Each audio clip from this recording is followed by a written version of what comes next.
I suppose most excavators would confess to a feeling of awe, almost embarrassment, when they break into a tomb closed and sealed by pious hands so many centuries ago.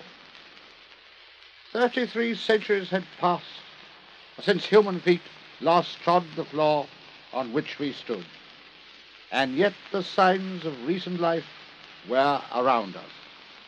A half-filled bowl of mortar, a blackened lamp, the chips of wood left on the floor by a careless carpenter.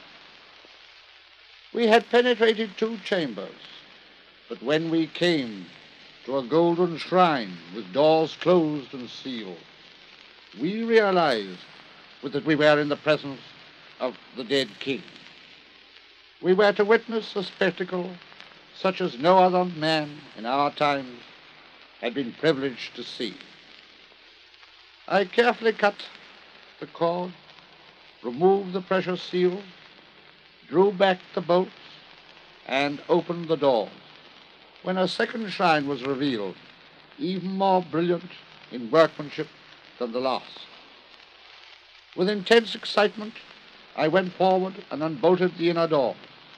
They slowly swung open, and there, filling the entire area within, stood an immense yellow quartzite sarcophagus. It effectually barred any further progress until we could raise the lid. Then a decisive moment. None of us but felt the solemnity of the occasion. In a dead silence, the huge lid, weighing over 1.25 tons, was raised from its bed. Light shone into the sarcophagus, but how disappointing. The contents were completely covered by linen shrouds. But as the last shroud was rolled back, a gasp of wonderment escaped our lips. So gorgeous was the sight that met our eyes. A golden effigy of the young king of magnificent workmanship filled the whole of the interior. This was but the lid of a series of 3 coffins, nested one within the other, enclosing the mortal remains of the young king Tut-Ankh-Amun.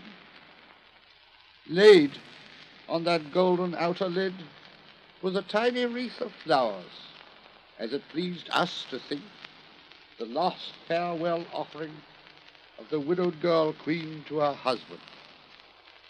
Among all that regal splendor, everywhere the glint of gold, there was nothing so beautiful as those few withered flowers.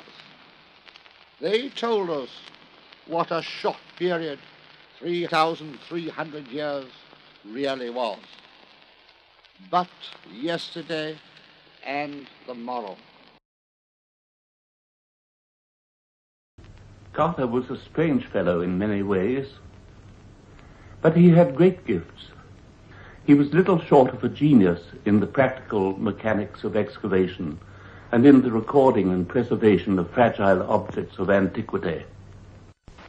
He had found the outer chamber of what was almost certainly an intact tomb of a pharaoh, the first ever found. But only after every precaution had been taken to preserve the objects from the tomb would he consider opening the second chamber.